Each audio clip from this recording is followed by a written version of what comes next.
The numbers told the story. They always do. It's one of those idiots who believe in analytics. This is a numbers game with Gil Alexander on VSiN. All right, let's have some fun. It's time for a numbers game here this Thursday, February 20th edition of the show alongside Kelly Bidlin.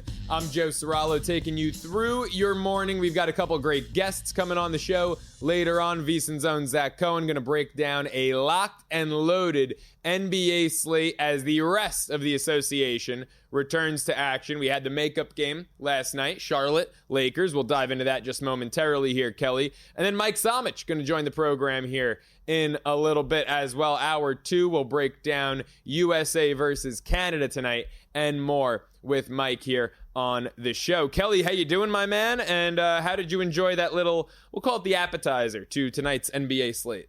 Yeah, it was okay. It was pretty underwhelming. Yeah, it was pretty underwhelming. Yeah, it was a Hornets-Lakers game. It was close at the end. If you wanted to see LeBron brick some threes at the end, you got all that. But yeah, a big day. NBA back with a full card tonight. Can't wait for that.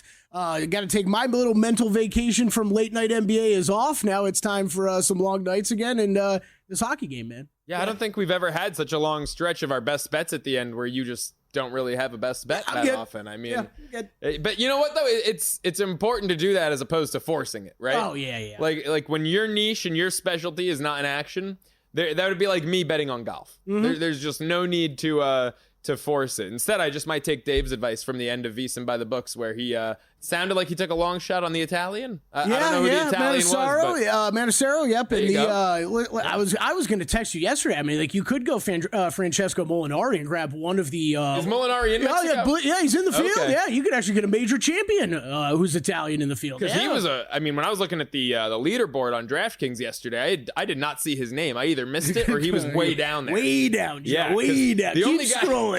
The only guy I saw that I recognized was Batia right there at the top of the leaderboard. This Lakers Hornets game, Charlotte gets there 100-97 at the Staples Center or Crypto Arena, whatever you want to call it. LA started pretty hot, had a 7-point lead after the first, had an 11-point lead at the half, despite a really underwhelming, I would say bad first half out of Luka in this one. How concerned are you? Because I know it's early, and I don't want to be alarmist, and I don't want to be a sensationalist. How concerned are you about maybe the chemistry between LeBron and Luka? Not at all. No? Not at all. It's too early. I think there's nothing to draw from that. I think I think the early returns I would say I'd like to see Luka Doncic be more involved and aggressive. However, he's kind of been playing under minutes restrictions and stuff like that until really last night. But even then, he had to come off court at different times for defense. I think going forward, that's something to watch, Joe. But I think from what we've seen so far, that's not something we should make a big deal out of. Because if you're saying LeBron's good to go on his normal minutes and your other guy's got to be playing limited minutes, it makes sense that LeBron's going to be kind of running the show for the most part. So I think it's going to be interesting to see how that develops over the next couple weeks, which are some of the biggest couple weeks of the NBA season. It is my belief. Like it is, yes, games are weird coming out of the All-Star break, and warning for bettors out there. Like this is a ratcheted downtime a little bit like heading into the All-Star break. You just don't know where guys' heads are at. Some are just coming off vacation. And then there's the complete opposite of that too. This is also some of the time where teams really get to practice together and really get to, have regular days of practice, Joe, that they haven't had since the preseason because you're mixing in games all the time and just worrying about shoot-arounds, not getting that much practice time in. So it's really, I think it's really tough gambling out on these games coming out of the All-Star break, not knowing exactly where different players, different teams are at with that stuff. But the Lakers, look, the same problems that we thought they were going to have showed up last night. The bigs, Charlotte's bigs, they had a problem with. Yes, I guess it was a Mark Williams revenge game or something to that factor. But, he had 9 rebounds. Talking about Nurkic off the bench with 8 rebounds in only 18 minutes. It's pretty clear that they're struggling from the look, you just look at team rebounding. Sure, they out-rebounded Charlotte, but from those easy boards to get inside from the bigs, they're struggling with. So, yeah, we'll have to see how this team handles things going forward. You'd like to see that chemistry develop, but I think some of the problems that they have from a roster building standpoint are just going to be issues throughout the season. Now, you mentioned it during the All-Star break, the idea of the Lakers dropping down into the play-in tournament. Did you get to the counter on that? Because it's shorter now than when you brought it up after just this one loss. They're on the division.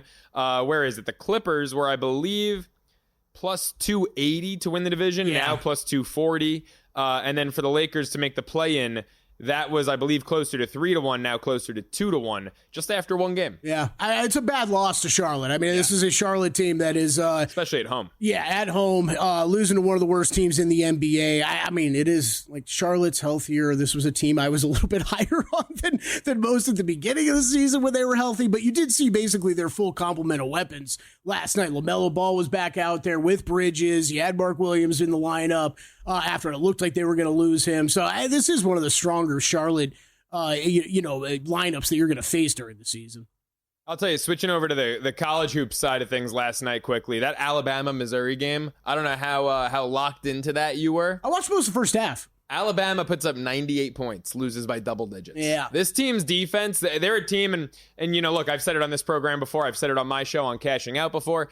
I usually try to fade Nate Oates in big games and big situations, and this year, I was getting there with Bama. This was the year that I was thinking I might, when March rolls around, and now we're under a month's time away from Selection Sunday, about 3 weeks or so away, I might be able to get there on circling Bama's name at the end of things in early April.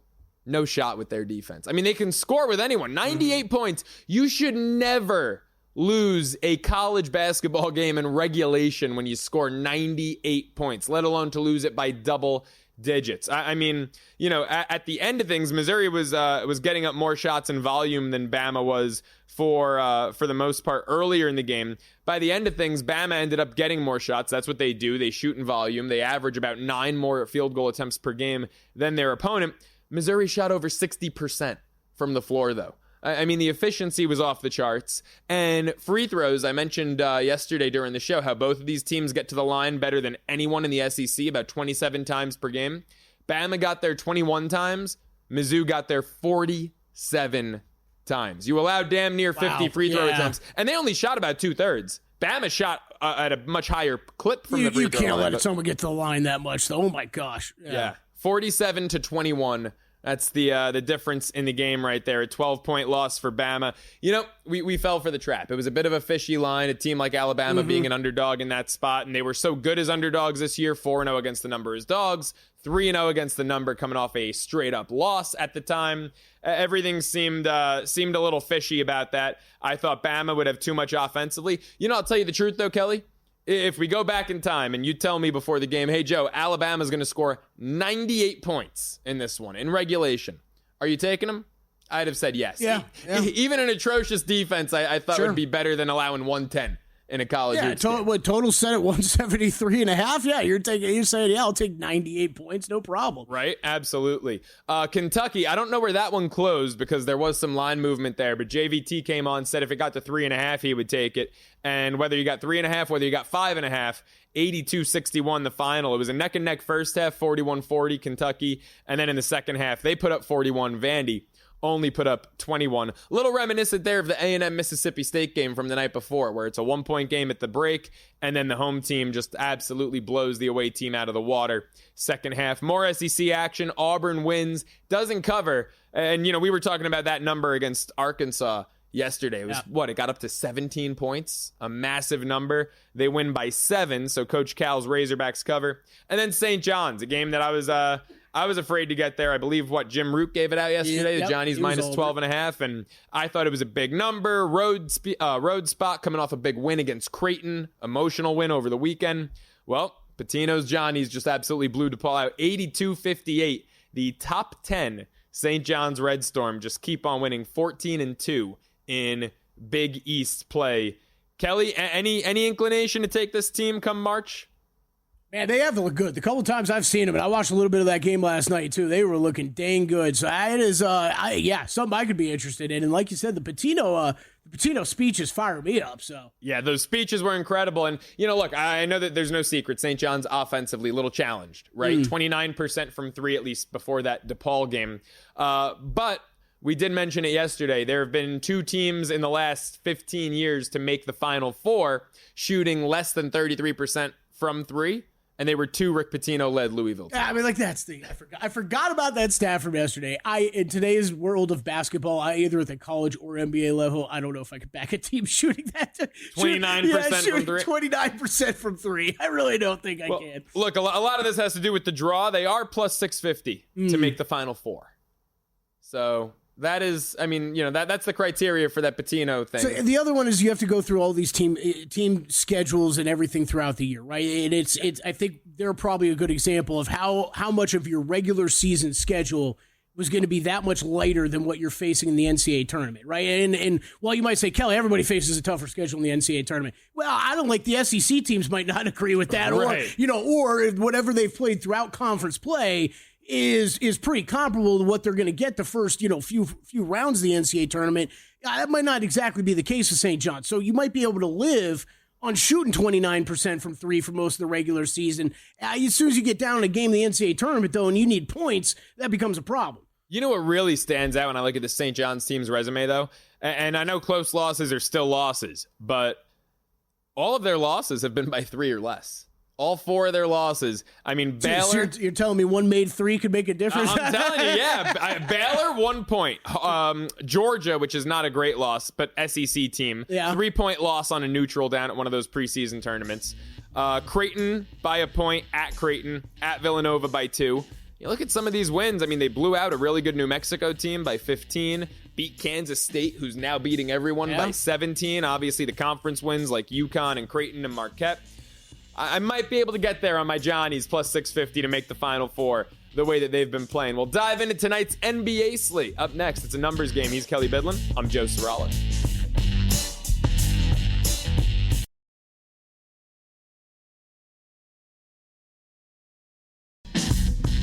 A numbers game on VSiN, the sports betting network.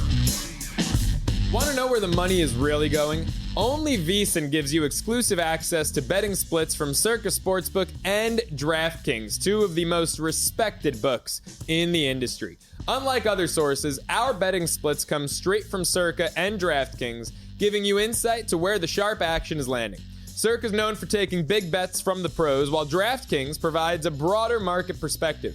That means you're getting the real action, not just public money, but the kind of wagers that move lines. See the percentage of bets versus the percentage of handle on every game across every major sport, helping you make smarter, more informed bets. Get VSiN's exclusive betting splits for as little as $9.99 for your first month at VSiN.com/subscribe. As the numbers game continues alongside Kelly Bidlin, Joe Serralo here. Make sure you get involved with the program. Tweet at the show at Kelly Bidlin, at the Joe Serralo. For myself, of course, at VSiN Live across all socials. Kelly, we've got some tweets to get going.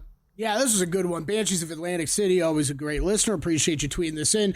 Just tweeted, hey, you might remember last season post All-Star break, there was a large unexplained drop in number of fouls being called, lower scores. No idea if we'll see that again, but in last night's game, there were only 29 free throws taken.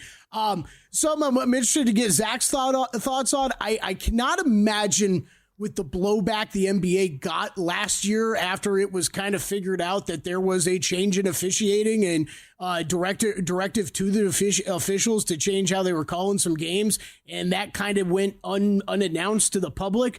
I doubt there's going to be anything like that this year, but I can't rule it out because it absolutely did happen last year, and it cost me some bets. It sure felt like the winning started to slow down this time of year. So something to at least be aware of. I'm very glad you tweeted that in, Banshees. And before we get to Zach, just one more. This is breaking news coming down right now. NBA.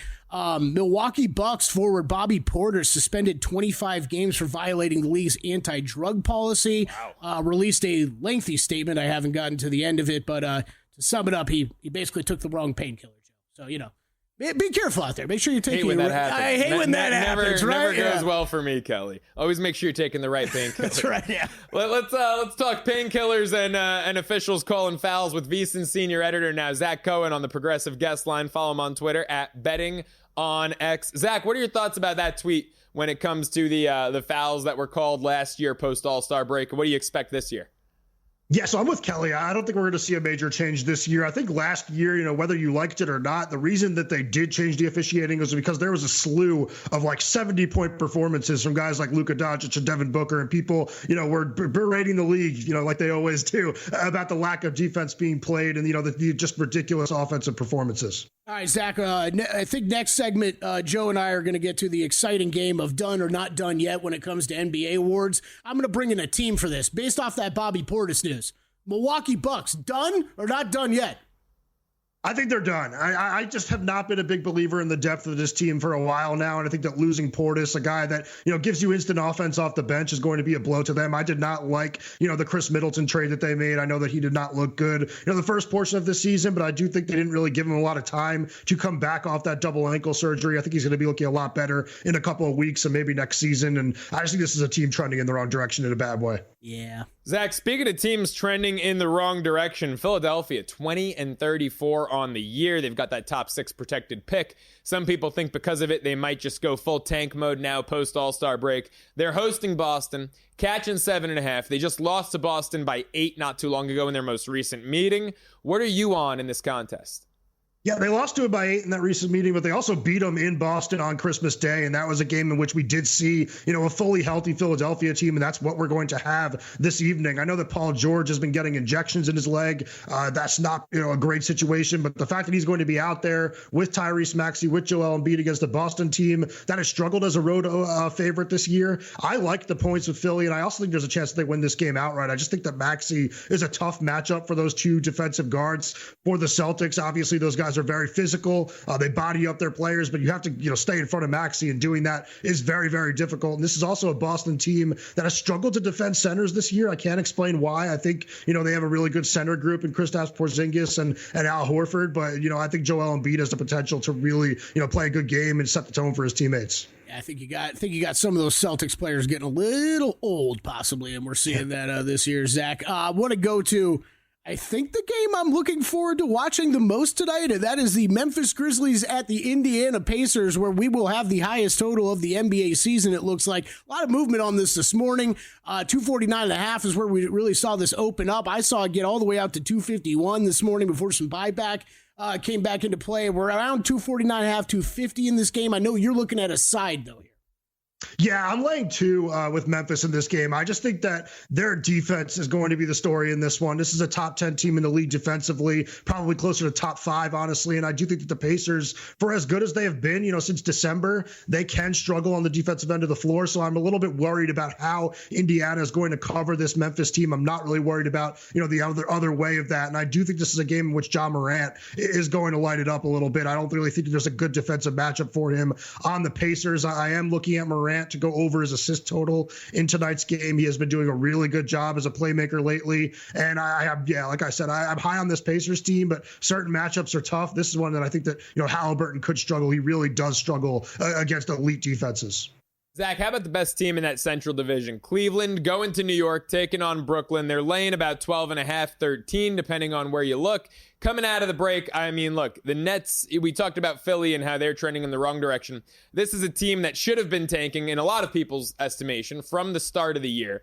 They somehow find a way to win games. Not that they've got a great record, 20-34, but they're playing really competitive basketball. They're good against the number. Can they keep this one close?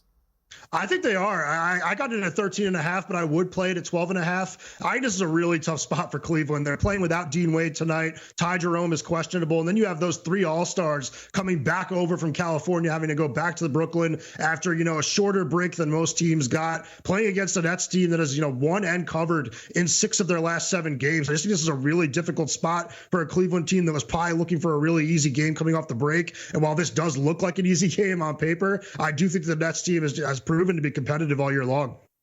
Bulls and Knicks tonight. Knicks laying 12.5 right now. This total is one that Joe and I were discussing earlier. This one's a high one, too, 244 for this game between Knicks and Bulls. I know no side or total play here for you, but you're looking at a player prop?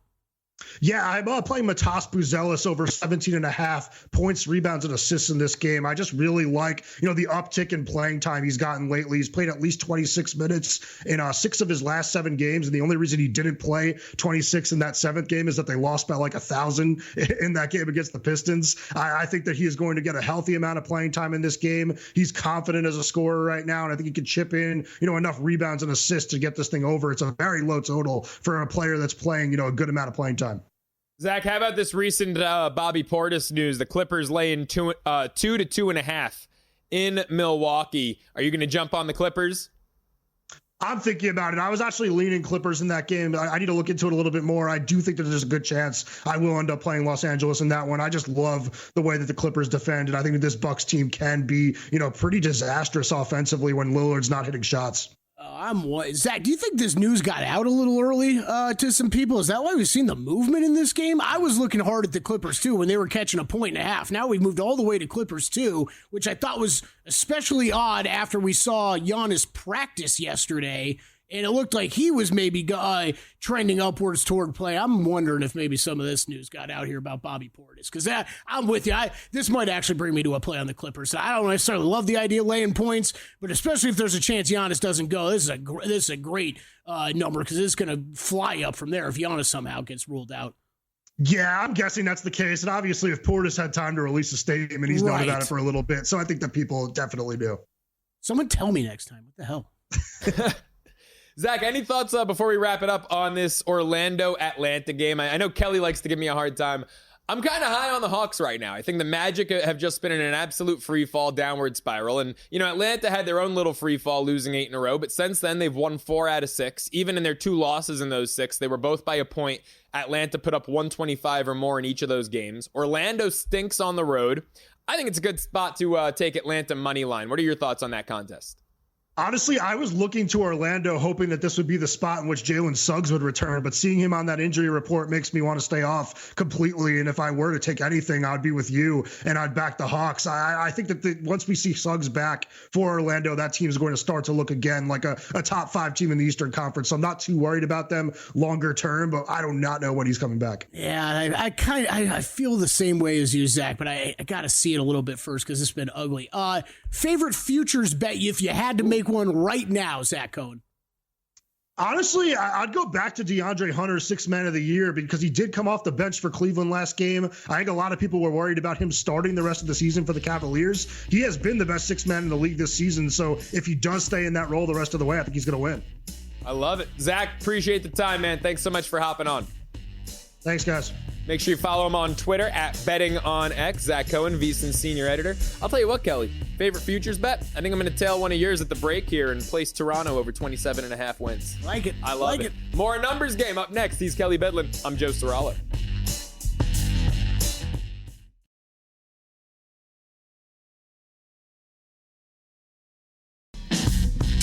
A numbers game on VSiN, the sports betting network. Numbers game continues here on VSiN, taking you through your Thursday morning alongside Kelly Bidlin. I'm Joe Serralo, and I'm excited to hit the progressive guest line here as we welcome in the host of Ready, Set, Bet on VSiN, our friend Mike Somich, to help get us ready for the Four Nations Face-Off championship game tonight. Mike, how are you, and how excited are you about this championship game?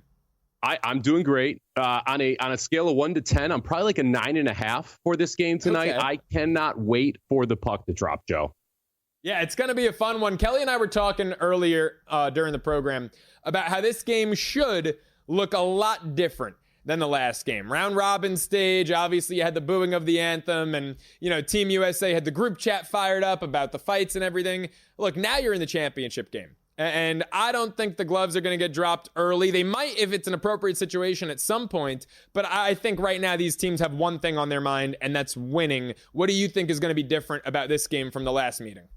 I think quite a bit. I agree with you. I don't expect to see a flurry of fights early in this game. If there is one, it's because a Kachuk brother decides to just make hay. And, Kachuk brothers seem to like to do that. So yeah. I wouldn't be overly shocked if one of them steps up and just goes after somebody early in this game. But they're too important, and that's a key part of this is the USA front and how different this USA team is than in the past. when talking about this game, I don't think a lot of people who are kind of casual hockey fans or casual sports fans fully understand what this rivalry, what this matchup means. If you look in the four major sports, hockey is the one that you have more stars from these two teams, these two countries, than any other sport. Every roster you look at has at least one American, one Canadian who is just absolutely phenomenal. And when you look at historically how this rivalry has gone, the U.S. is very much the little brother in this rivalry, especially when it comes to best on best international competitions. There was a stat that came out. Sidney Crosby had not lost a game in a Canadian sweater in 5,400 days, almost a decade since the last time that he lost wearing the Canadian sweater. And this is the one rivalry where both of these teams just care a little bit more. And when you look at it, this Canadian team is absolutely stacked. They're phenomenal, but there are differences from these previous teams to today's team. One of the main ones is goaltending. If you look at the funnel a decade ago and what was coming up from the Canadian goaltending side, you had Carey Price in net. Prior to that was Patrick Waugh. It was just a consistency of phenomenal goaltending for Canada. You fast forward today, that's actually on the U.S. side. You've got Connor Hellebuck. You've got Jake Ottinger, who are the best two goalies in this tournament. Both of them are on Team USA. Canada relying on Jordan Binnington, who has been a phenomenal big game goalie in the past, but not nearly as good as those two goalies and what we've seen from them so far in this tournament.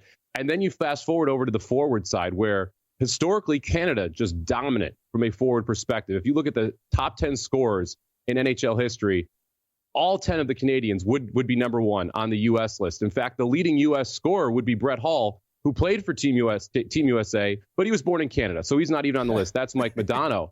The difference now, though, is when you look at what we have up front in the USA, you've got both Tkachuks, you've got Jake Eichel, you've got just a phenomenal forward group here that can actually compete skill to skill with Team Canada. So in a lot of ways, today is about Canada trying to prove they are still the big brother. And I guarantee you this generation of Canadian players do not want to be the generation that kind of gives up that dominance. You mentioned the booing of the anthem. Just the political background of this hypes this game up even more for these two sides. And we're seeing from a price perspective in Boston, this game is going for as much as the Super Bowl was. So you're going to have just a ton of interest in this game. We've seen the ratings be phenomenal. That USA-Canada game actually outrated two Stanley Cup Finals games last year. So there is interest, and there is going to be buzz and intensity on both of these teams tonight, Joe. All right, so there's going to be buzz, there's going to be intensity. How does this thing start? Are we going to get a flurry of maybe not fights, but a flurry of goals in the first period? What's your favorite first period play? I don't think we are. I think this is a situation where it's a lot like a Stanley Cup playoff game. This is a one-and-done, single elimination style. That means you're going to see both of these teams tighten up. And you do not want to give up the first goal in these games because it is so important to be able to get out to a lead and be able to dominate the style of play and be able to kind of shrink back and play a defensive and attack style of offense. Because of that, I like the first period under here. You can get under a goal and a half, minus 125 in this spot. If you look at the first game, yes, there were 2 goals in the first period, and the Team USA has scored 2 in every single period so far, first period in each of these games. So the over is hit for them. Wow. But when you look at how those two teams played the entire game in that round robin game, it was 2-1 before an empty net goal. It was a very much a defensive struggle, and those teams now know how to play each other defensively and know how to play each other with that aspect of it. I think that pushes this toward a defensive matchup, especially early. So I'm going to take the under in the first period, under a goal and a half there. I do like the under for the game, but I get scared in these elimination games in the playoffs and these gold medal or championship games and tournaments, because you're going to see goalies pulled very, very early in this spot. If this is a 1-goal game, you're going to see the goalie come out with 2 to 3 minutes. If it's a 2-goal game, you'll see the goalie come out with 5 minutes, and that can create havoc for unders late in the game. Oh, okay. I like that you brought that up, Mike. I was going to ask you about the full game under, so definitely a lean there for you. As far as some of those props, like empty net goal, is that something we should, like, that caught my eye a little bit earlier? I mean, I'm still looking for just a fight or penalty minutes prop, even though it sounds like you disagree with me. But I agree that early it might not happen, but throughout the game, I'm still expecting some physicality. But anything else prop-wise that really jumped out to you that you're gravitating towards? If this game gets out of hand, Kelly, there will be fights. Like, it will happen here. Yeah. So if you see either team get up 2-3 goals, if you can get an in-game fight prop, I'm all about that because the wider the margin, the more likely you're to see a fight here. If you do see a fight early, I think it's the first 5 minutes. You can get a fight in the first 5 minutes at plus 150. That's kind of fun to root for, just to see if you do get either of these teams to drop the gloves. From a prop perspective, my favorite one here is Cal McCarr to get 3+ shots in the game, sitting at plus 120. He's a big key of this. I mean, you have, from the round robin to this game, you have two big differences. So first off, McAvoy out for Team USA. He was one of their top defensemen. He was a specific problem for Connor McDavid, who's the top forward over on Team Canada. And then Cal McCarr reinserted the lineup. He missed that game against the USA with illness. If you look at his 2 games in the tournament that he has played, he's attempted at least 10 shots in both of those games. Now, not all of them got on goal, and that's the key here. You have to have shots on goal to be able to cash this prop.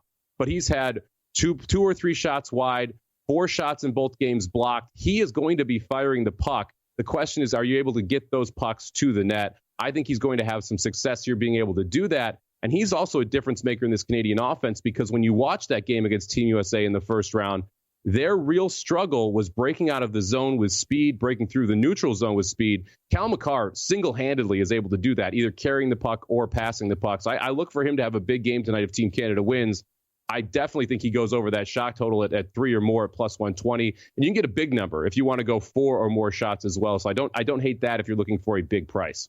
Yeah, if you've got the courage, we'll say, to go 4 or more, you can get 3-1 on that for McCarr. I don't hate that. I mean, you're asking for 40% of his overall shot attempts to be on goal at that 4+ alt line, 3-1. Not bad. How about goalie props? Mike, you talked about the goaltending and how Team USA, for the first time in a long time, seemingly has a pretty clear advantage in that category. Are you going to Hellebuck or are you going to the Canadian side of things? Well, I'm looking at shots and specifically saves that we're going to see from both of these goalies. And I expect you're going to see Canada spend more time in the offensive zone here. If you just look how the USA roster is constructed, they made decisions to go with less talented players on specifically the 3rd and 4th line than what they could have, because they wanted a more cohesive unit as a team. They wanted a grinding line out there, a defensive line that can face off against some of these Canadian players. Those lines don't generate a lot of shots in most cases. And because of that, I like Jordan Binnington under saves, under 25.5 saves in the game. He's actually gone under this total in all 3 games, so 23, 20, and 23 saves in each of those. If Team Canada is able to push this offense, which I expect they do, you're not going to see nearly as many USA shots. I'm not saying USA loses the game. I just think Canada outshoots them, and it's not as busy of a night for Jordan Binnington. So let's take his under shots prop here at 25.5 saves. Mike, I love the props, but I do have to ask you at the end of the day, and we won't tell Dave Ross if you're picking against Team USA, but who do you think ultimately wins this one? I think Team Canada wins, unfortunately. I'm kind of torn here. I have a lot of Team Canada to win the championship here. I talked about this last week, Friday, Saturday, and Sunday on VSiN, how you had to bet Team Canada at plus 190 or plus 200 to win this tournament because they were highly likely to be in the championship game. And if they were, you're going to see minus 110 on both sides, just like we saw in the round robin game. So I've got a lot of exposure to Canada here. I do think they are top to bottom the better team. And I think Cal McCarr makes that big of a difference for this Team Canada side. They weren't able to get speed through the neutral zone. They weren't able to get speed out of their own zone. That's going to change with McCarr on the ice. And he's going to be on the ice with McKinnon and McDavid. And when they get speed through the neutral zone, they become nearly impossible to stop for a full game. So I think Team Canada wins it, but I do think we're in for a good game tonight. Yeah, I remember you saying that on Money Moves last Friday, and that made me lean towards Team Canada myself in this one. I'm with you. We'll have to keep that a secret from Dave, but I'm with you. Mike, really appreciate the time. Thanks so much, man. You got it. Have a good one, guys. Make sure you check out Ready, Set, Bet over the weekend and follow him at SamoBomb18 on Twitter. Kelly, which side are you leaning towards in this one? Man, I'm rooting USA. Let's go red, white, and blue. I didn't say who you're rooting for. I said which side are you leaning, all right? No idea. Don't make me seem like an ex-patriot or something on air. I'm leaning over fights. That's what I'm leaning. That's what we're leaning for. In the sports book or on the ice? Yeah, both. More numbers game. He's Kelly Bidlin. I'm Joe Serralo. Up next.